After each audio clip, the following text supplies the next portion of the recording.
Hello guys, welcome to my channel. तो आज हम डिस्कस करने वाले हैं 3 मार्च की मैट्रिक्स ऑपरेशंस जो गिग्स फॉर गिग्स की प्रॉब्लम ऑफ द डे है। तो देखते हैं क्या प्रॉब्लम के अकॉर्डिंग हमें एक मैट्रिक्स दी गई है जिसका डायमेंशंस है n क्रॉस m, मतलब n रोज है एंड m कॉलम्स है। ठीक है, तो हमें क्या करना है, हमें वैल्यू जो बाइनरी मैट्रिक्स है तो इसमें मतलब वैल्यू 0 या 1 हो सकती है। तो अगर वैल्यू 0 है तो इसका मतलब हमें जिस डायरेक्शन में हम मूव कर रहे हैं, ठीक है, हम स्टार्टिंग में 0,0 सेल से स्टार्ट करेंगे और राइट डायरेक्शन में मूव करना स्टार्ट करेंगे। तो अगर हमने जो पहली वैल्यू जो एनकाउंटर की है वो है 0, तो इसका मतलब हम जिस डायरेक्शन में मूव कर रहे हैं हम उसी डायरेक्शन में मूव करते रहेंगे। और अगर हमने जो वैल्यू जो आई अभी नेक्स्ट वैल्यू वो है 1, तो हम क्या करेंगे, उस जो पर्टिकुलर उस सेल की वैल्यू है हम उसको कर देंगे 0 और हम डायरेक्शंस को चेंज कर देंगे। जैसे अप को राइट कर देंगे, अगर हम अप साइड में जा रहे हैं, ठीक है, ऊपर जा रहे हैं तो राइट में चले जाएँगे, राइट है तो डाउन, डाउन है तो लेफ्ट, लेफ्ट है तो अप। बेसिकली हमें क्या करना है, हमें मतलब डायरेक्शन को चेंज करना है, ठीक है? और उस तरीके से मतलब ये जो 2 पॉइंट्स हैं, इन दोनों को कंसीडर करते हुए जिस डायरेक्शन से हम जिस सेल से लास्ट जो सेल होगा हमारा, अगर हम उससे मैट्रिक्स के बाहर आ जाते हैं, तो हमें उस सेल के कोऑर्डिनेट्स प्रिंट आउट करने हैं। तो ये बेसिकली हमारा पूरा प्रॉब्लम है। तो अब देखते हैं क्या है मतलब अच्छे तरीके से बाकी। तो अगर मान लो तुम्हें सेल दिए हैं, मतलब 2 क्रॉस 2 मैट्रिक्स दी गई है जिसका अगर हम ले लेते हैं 0, 1, 1, 0, ठीक है? ये अगर हमने एलिमेंट्स ले लिए, तो मैं स्टार्ट कहाँ से करूँगा? मैं स्टार्ट करूँगा 0,0 से और राइट डायरेक्शन में मूव करूँगा, ठीक है? मैंने राइट डायरेक्शन में मूव किया, मैंने देखा 1 है, तो मैं इस वैल्यू को तो 0 कर दूँगा और अगर मैं राइट डायरेक्शन में मूव कर रहा हूँ, तो मैं डाउन में चले जाऊँगा, ठीक है? मैंने चेंज कर लिया अपनी डायरेक्शन को डाउन में, ठीक है? मैंने देखा 0 है, तो 0 है तो मैं उसी सेम डायरेक्शन में मूव करता रहूँगा, तो मैंने बाहर आ गया, ठीक है? तो मैट्रिक्स तो इतनी ही है, मैट्रिक्स क्या है 2, 2, ठीक है? तो मैं मैट्रिक्स से बाहर आ गया, तो बाहर आने के बाद जो मेरा जो लास्ट कोऑर्डिनेट होगा, जो मैंने जिस सेल से मैं आउट हुआ हूँ मैट्रिक्स से, वो उसके कोऑर्डिनेट्स मैं प्रिंट आउट कर दूँगा, तो उसके कोऑर्डिनेट क्या हो गए 1, 1, तो ये हमारा आउटपुट हो जाएगा, ठीक है? सेम ये भी एग्ज़ाम्पल ऐसा ही है 0, 1, 1, 0, ठीक है? 0 से हम राइट में जाएँगे, ठीक है? राइट में जाते हुए हमने 1 देखा, तो 1 से हम क्या करेंगे, नीचे जाएँगे, ठीक है? उसको 0 करने के बाद हम नीचे जाएँगे, इधर आ गए, हमने 0 देखा, फिर हम नीचे जाएँगे। हमने 1 देखा तो हम क्या करेंगे, लेफ्ट में आ जाएँगे। हमने 1 देखा तो हम क्या करेंगे, अप चले जाएँगे। फिर हमने 1 देखा तो अब डायरेक्शन चेंज हो जाएगी। तो इस टाइप से इसको पूरा क्या करेंगे हम, सर्कुलर करते हुए, तो आउटपुट क्या आ जाएगा 2, 0, तो जहाँ से हम मैट्रिक्स से बाहर आएँगे, ठीक है? तो यार काफ़ी ईज़ी मतलब वो है कि अप्रोच क्या लगाएँ कि मतलब प्रॉब्लम ईज़िली सॉल्व हो जाए। तो देखो उसके लिए सिंपल सा मेथड है जो मतलब मैंने देखा है कि इसको ईज़िली सॉल्व करने का वही क्या है कि 0, 1, 1, 0, ठीक है? हम ये मैट्रिक्स सेलेक्ट कर लेते हैं। तो सपोज़ करो हम यहाँ से चल रहे हैं, ठीक है? हमारा एक मेथड है, ठीक है? जो एक बॉक्स मान लो तुम, जैसे कि मैं रिलेट करता हूँ, एक बॉक्स मान लो। उस बॉक्स में मैंने अ, इनपुट करवा दिए, एक तो एरे, ठीक है? जो हमारा गिवन एरे है। एक मैंने n रोज़ जितनी की उस मैट्रिक्स की रो कितनी है, उस मैट्रिक्स की कॉलम कितनी है और 2 पैरामीटर, ठीक है? 2 पैरामीटर जो अलग एक्स्ट्रा होंगे वो ये बताएँगे कि अभी मेरे पास करंट रो या करंट कॉलम क्या है, ठीक है? तो अगर मेरे पास करंट रो और करंट कॉलम की वैल्यू अगर मेरे पास 0 है, ठीक है? तो जिस डायरेक्शन में मैं मूव कर रहा हूँ, ठीक है? तो डायरेक्शन कैसे पता चलेगी? डायरेक्शन पता लगाने के लिए हमें 4 वेरिएबल और चाहिएँगे, जो कि अप, राइट, बॉटम और लेफ्ट। उनकी बूलियन वैल्यू मतलब फ़ॉल्स और ट्रू। अगर वो फ़ॉल्स है, तो इसका मतलब हम उस डायरेक्शन में मूव नहीं कर रहे हैं। अगर उनकी वैल्यू किसी की भी ट्रू है, उनमें से चारों में से एक डायरेक्शन किसी भी इंस्टेंट पे ट्रू होनी ही चाहिए। तो अगर वो किसी भी इंस्टेंट पे अगर वो ट्रू है, तो इसका मतलब हम उस डायरेक्शन में मूव कर रहे हैं, ठीक है? तो ये इनिशियली हमारे पास जो इस बॉक्स के अंदर जो इनपुट वैल्यू जाएगी वो क्या होगी, एरे एन एम, और जो ये वैल्यू होगी करंट रो और करंट कॉलम क्या है, 0 है, और जो डायरेक्शन में हम मूव कर रहे हैं वो राइट की वैल्यू क्या हो जाएगी, ट्रू, और बाकी जो 3 वेरिएबल वो हो गया फॉल्स, ठीक है? तो ये हो गया ट्रू और ये हो गया बाकी 3 वेरिएबल फॉल्स, ठीक है? तो इतना समझ में आ गया। अब ये बॉक्स क्या करेगा, इसको पूरे मैट्रिक्स को सर्कुलेट करेगा, ठीक है? इस पूरे मैट्रिक्स को कैलकुलेट करेगा कि कहाँ पे हमें जाना है, किस डायरेक्शन में मूव करना है, किस डायरेक्शन में मूव नहीं करना है। तो वो सारा मूव करने के बाद मतलब ठीक है, तो इसने आउटपुट दे दिया कि ये एक पर्टिकुलर पेयर है, ठीक है? ये एक पर्टिकुलर पेयर है, ये एक ऐसे कोऑर्डिनेट्स है जिनसे अगर तुम उसके बाद अगर मूव करोगे तो तुम मैट्रिक्स के बाहर निकल जाओगे। तो ये हमारा पूरा बॉक्स ये काम करेगा, ठीक है? तो हम उसमें करेंगे क्या, हम इसमें ये कोऑर्डिनेट्स डालेंगे तो टोटल कोऑर्डिनेट कितने हो गए, टोटल जो सॉरी पैरामीटर्स कितने हो गए, 1, 2, 3, 4, 5 और 4, 9, 9 पैरामीटर्स हम टोटल मेथड में इनपुट करवाएँगे। एक मेथड तो ये है, देखो एक अप्रोच ये हो सकता है। दूसरा अप्रोच, तुम पैरामीटर्स को डिक्रीज़ कर सकते हो। मतलब एक विजिटेड एरे ले लो, ठीक है? उस विजिटेड एरे में चारों पैरामीटर्स डाल दो। तो विजिटेड एरे का पैरामीटर तो 1 हो गया, लेकिन उसको हमने इक्वल-इक्वल वो मतलब करना पड़ेगा। तो तुम्हें जो दोनों में से ठीक लगे, वो तुम कर सकते हो। लेकिन मैं यहाँ पे वो चारों पैरामीटर्स को कर रहा हूँ, क्योंकि तुम अगर बिगिनर लेवल से स्टार्ट करो तो मेरे हिसाब से मतलब एरे के अंदर ज़्यादा ना डीप जाकर कि कैसे उनको फिर सर्कुलेट करेंगे, तो तुम चारों को अलग-अलग पैरामीटर्स ले लो, तो जिससे फॉल्स ट्रू थोड़ा-सा पज़लिंग होगा लेकिन ईज़िली समझ में आ जाएगा। तो अब देखते हैं क्या है। डिक्लेयर करते हैं वेरिएबल्स। मैंने क्या किया, एक एरे जो प्रिंट करवाना है मुझे, मैंने आंसर डिफाइन कर दिया उसको, ठीक है? और उसके बाद आंसर डिफाइन करने के बाद मुझे क्या करवाना पड़ेगा, मैंने एक क्लास बना ली, ठीक है? जिसमें मैंने क्या किया कि क्लास पेयर में मैं हर बार पेयर रिटर्न करूँगा उस बॉक्स में से, ठीक है? तो जो मुझे एरे में मतलब इनपुट फील्ड नहीं डालनी पड़ेगी, ठीक है? तो वो ईज़ी हो जाएगा लिखने में। तो देखो मैं जावा में कोडिंग कर रहा हूँ, लेकिन अगर तुम्हारी जो भी लैंग्वेज तुम उसमें कोडिंग कर सकते हो, बस बेसिकली अप्रोच समझ में आनी चाहिए क्या है, ठीक है? वो अभी कोडिंग से बिल्कुल समझ में आ जाएगी तुम्हें। तो ट्राई करते हैं। तो ये मैंने कंस्ट्रक्टर बना लिया पेयर क्लास का। तो इतना समझ में आ गया। अब मुझे क्या करना है, मुझे एक ऐसा फंक्शन मिलेगा, ठीक है? तो मैंने मान लो कि पेयर पी मुझे आउटपुट में मिला, और वो मिला एक फंक्शन fun से, ये एक बॉक्स मान लो, ठीक है? बॉक्स में मैंने क्या-क्या इनपुट करवाना है, मुझे एरे n रोज़, ठीक है? n rows m columns, and मतलब जो रोज़ है, जो रो कॉलम्स है, और जो करंट इंडेक्स है, और किस डायरेक्शन में हमें मूव करना है। तो मैं डायरेक्शन जो ले रहा हूँ, किस पैरामीटर्स में ले रहा हूँ, मैं ले रहा हूँ पहले लूँगा मैं m अप, फिर लूँगा राइट, फिर लूँगा बॉटम, और फिर लूँगा लेफ्ट, ठीक है? तो अप डायरेक्शन इनिशियली क्या है, फ़ॉल्स है, क्योंकि हम ऊपर नहीं जा रहे, हम जा रहे हैं राइट में, तो राइट की जो डायरेक्शन है वो क्या होगी, ट्रू, और बाकी ये दोनों हो जाएगी फ़ॉल्स, ठीक है? तो ये हमें बस बेसिकली ये बता देगा, ठीक है? और आंसर ऑफ 0 की वैल्यू क्या हो जाएगी, जो पेयर हमें मिला है उसकी वैल्यू P1, और आंसर ऑफ 1 क्या हो जाएगा, जो सेकंड कोऑर्डिनेट है, एंड फाइनली हम रिटर्न कर देंगे आंसर, ठीक है? इतना समझ में आ गया। अब हम डिफाइन करते हैं जो हमारा फंक्शन है। हमें फंक्शन में रिटर्न क्या करना है, हमें रिटर्न करना है पेयर। फंक्शन का नाम है fun। पहला पैरामीटर है 2D एरे, सेकंड पैरामीटर है जो नंबर ऑफ रोज है, थर्ड है कॉलम्स, एंड उसके बाद आता है कि ये पैरामीटर्स, तो बूलियन अप, और फिर आता है right, and then boolean bottom, ये आता है लेफ्ट, ठीक है? तो ये हमें बता देगा।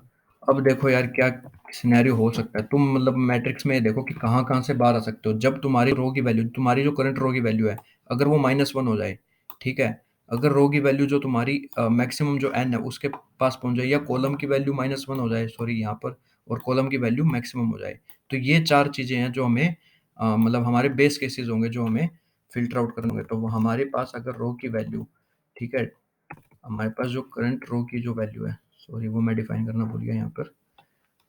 करंट रो की वैल्यू ये होगी, और करंट कॉलम की वैल्यू इससे मैंने डिफाइन कर दी। तो अगर मेरे पास करंट रो की वैल्यू अगर मेरे पास -1 हो गई, तो मेरे पास पेयर क्या प्रिंट करूँगा मैं जो पेयर प्रिंट करूँगा, अगर मेरे पास रो की वैल्यू -1 होगी, तो इसका मतलब ये जो इस टाइप के जो मतलब होगा इंडेक्स, वही बाहर निकाल सकता है मुझे रो -1 करने के बाद, ठीक है?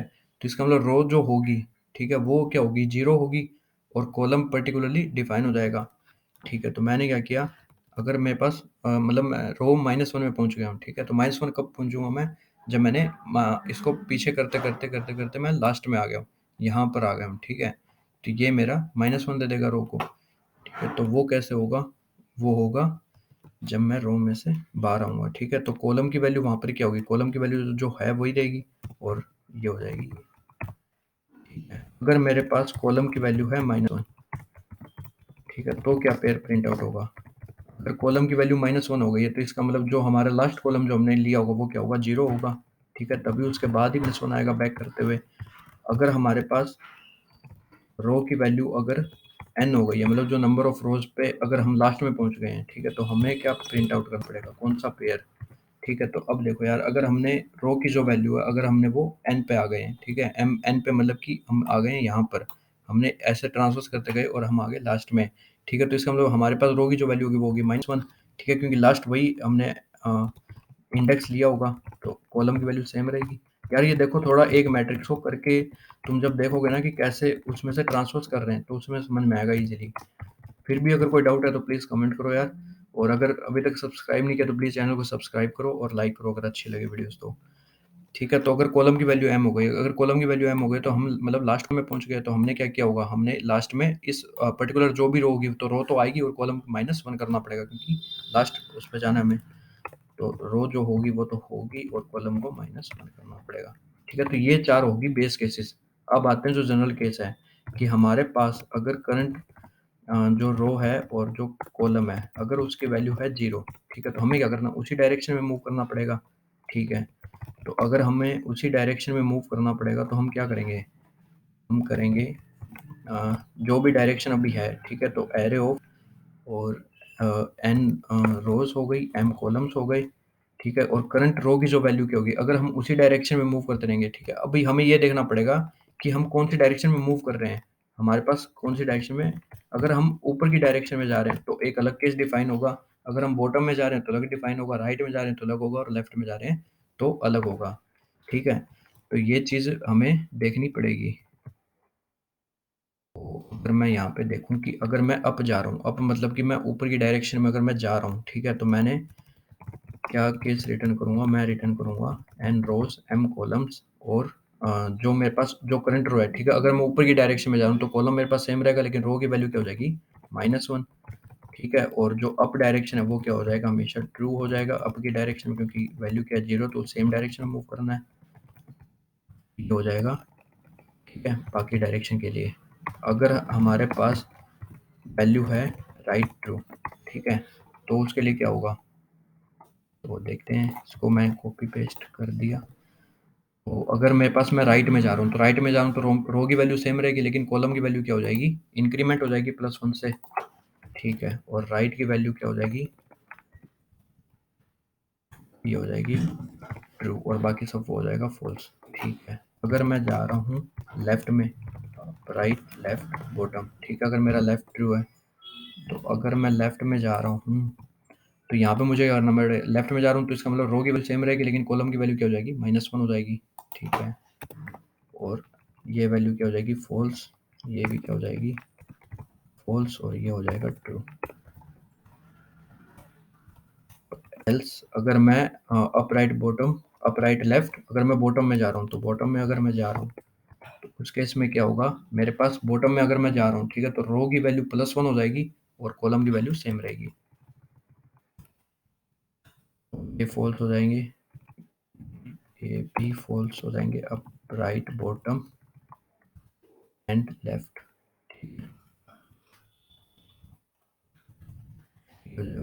लेफ्ट के लिए हमने गलत कर दिया यहाँ पे, अपराइट बॉटम एंड ये हो जाएगा फॉल्स और ये हो जाएगा ट्रू। ठीक है, तो इतना समझ में आ गया। अगर हमारे पास वैल्यू जो है वो क्या है, एरे ऑफ रो कॉलम की जो वैल्यू है वो है अगर 1, तो हमें डायरेक्शन चेंज करनी पड़ेगी। ठीक है, तो हमने फिर देखा कि अगर हमने, तो उस करंट रो और कॉलम की वैल्यू क्या हो जाएगी, 0 हो जाएगी। ठीक है, क्वेश्चन के अकॉर्डिंग, और फिर हमें डायरेक्शन चेंज करनी पड़ेगी। तो डायरेक्शन चेंज करने के लिए पहले से पता लगाना पड़ेगा कि अभी हम कौन सी डायरेक्शन में मूव कर रहे हैं। ठीक है, अगर हम अप में मूव कर रहे हैं तो हमें राइट में जाना पड़ जाएगा। तो राइट में जाने के लिए हम क्या करेंगे, अगर हम अप में मूव कर रहे हैं तो अभी राइट में जाना है। ठीक है, तो ये देखो, अगर हम अप में मूव कर रहे हैं, ठीक है, अगर हमें इस तरफ जा रहे हैं, अगर हमें राइट में जाना है, ठीक है, तो राइट में जाने के लिए हम क्या करेंगे, उसकी डायरेक्शन में जो रो की जो वैल्यू है वो तो रख देंगे सेम और कॉलम की वैल्यू क्या कर देंगे, बढ़ा देंगे। ठीक है, तो रो की वैल्यू हो जाएगी सेम और कॉलम की वैल्यू हो जाएगी बढ़ जाएगी और राइट की डायरेक्शन जो होगी वो हो जाएगी ट्रू और बाकी सब हो जाएगी फॉल्स। ठीक है, ये हो गया। और अगर हम राइट में जा रहे हैं, तो राइट में जा रहे हैं तो इसका मतलब हमें क्या करना पड़ेगा, बॉटम की वैल्यू क्या करनी पड़ेगी, ट्रू करनी पड़ेगी। ठीक है, तो bottom up right bottom, bottom की वैल्यू क्या कर दी हमने, ट्रू कर दी और बाकी सब को क्या कर दिया, फॉल्स कर दिया। और अगर हम राइट में जा रहे हैं, ठीक है, अगर हमें अभी राइट में जा रहे हैं तो हमें बॉटम में मूव करना पड़ेगा। बॉटम में मूव करने के लिए हमें क्या करना पड़ेगा, रो की जो वैल्यू है उसको +1 करना पड़ेगा और कॉलम को क्या रखना पड़ेगा, सेम। ठीक है, अगर हम लेफ्ट में जा रहे हैं तो लेफ्ट में अगर हम जा रहे हैं तो हमें अप में जाना पड़ेगा। अप में जाने के लिए रो की वैल्यू क्या हो जाएगी, -1 हो जाएगी और कॉलम की वैल्यू रह जाएगी सेम और अप की वैल्यू हो जाएगी ट्रू, बाकी सब हो जाएंगे फॉल्स। और अगर हम जा रहे हैं बॉटम में, ठीक है, तो बॉटम में जा रहे हैं तो इसका मतलब हमें जाना पड़ेगा लेफ्ट में और लेफ्ट में जाएंगे तो रो की वैल्यू हो जाएगी, लेफ्ट में जा रहे हैं तो रो की वैल्यू सेम रहेगी और कॉलम की वैल्यू हो जाएगी -1। और अगर हम लेफ्ट में जा रहे हैं तो लेफ्ट की वैल्यू हो जाएगी ट्रू, तो ये वैल्यू हो जाएगी ट्रू और ये वैल्यू हो जाएगी फॉल्स। ठीक है, देखो यार बेसिकली मतलब करना क्या है, बेसिकली बस कुछ नहीं करना कि हमें 4 तो हमें करना क्या है, हमें क्या करना है, डायरेक्शंस को चेंज करना है, ठीक है? अगर हम अप में जा रहे हैं तो हमें राइट में जाना है, राइट में जा रहे हैं तो लेफ्ट में जाना है, बॉटम में जाना है सॉरी बॉटम में जा रहे हैं तो लेफ्ट में जाना है। तो उनके कोऑर्डिनेट्स को कैसे चेंज करना है, ठीक है? तो वो चीज़ बेसिकली यहाँ पे समझने वाली और कुछ भी नहीं है, ठीक है? अगर हम अप में जा रहे हैं तो हमें क्या करना है, राइट में मूव करना है, अगर राइट में जा रहे हैं तो डाउन में मूव करना है, डाउन में जा रहे हैं तो लेफ्ट में मूव करना है। उन कोऑर्डिनेट्स को कैसे चेंज करना है, बस यही प्रॉब्लम में समझने वाली चीज़ है और कुछ भी नहीं है। तो ये आ गया हमें, तो जैसे-जैसे पेयर आएँगे इनके वो प्रिंट आउट करता रहेगा। अगर हमारे पास कोई भी पेयर नहीं आता है ऐसा, ठीक है? अगर हम उसके अंदर ही सर्कुलेट होते रहते हैं, अगर कोई ऐसी कंडीशन आ जाती है तो फाइनली ये हमारे पास क्या रिटर्न कर देगा, -1 एंड -1, ठीक है? तो देखते हैं अभी रन करके क्या सॉल्यूशन रहता है इसका। रिटर्न न्यू पेयर ऑफ -1,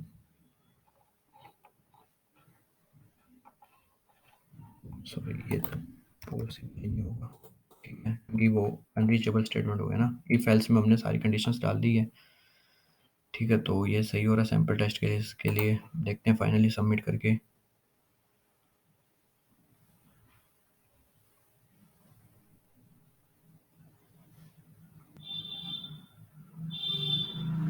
तो ठीक है, ये फाइनली मतलब पहला अटेम्प्ट था, ठीक है। तो कहने का मतलब यार देखो यही है कि तुम्हें सिंपली कोऑर्डिनेट्स को मूव करवाना आना चाहिए कि अप से राइट, राइट से बॉटम, बॉटम से लेफ्ट, क्या-क्या कोऑर्डिनेट्स में चेंज हो सकता है, ठीक है? वो मैंने यहाँ पे डिस्क्राइब किया है। अगर फिर भी कोई प्लीज़ डाउट है तो प्लीज़ कमेंट करो, और अगर वीडियोज़ अच्छी लगी तो प्लीज़ लाइक करो, अगर चैनल को अभी तक सब्सक्राइब नहीं किया तो प्लीज़ सब्सक्राइब करो। Thank you, thanks for watching.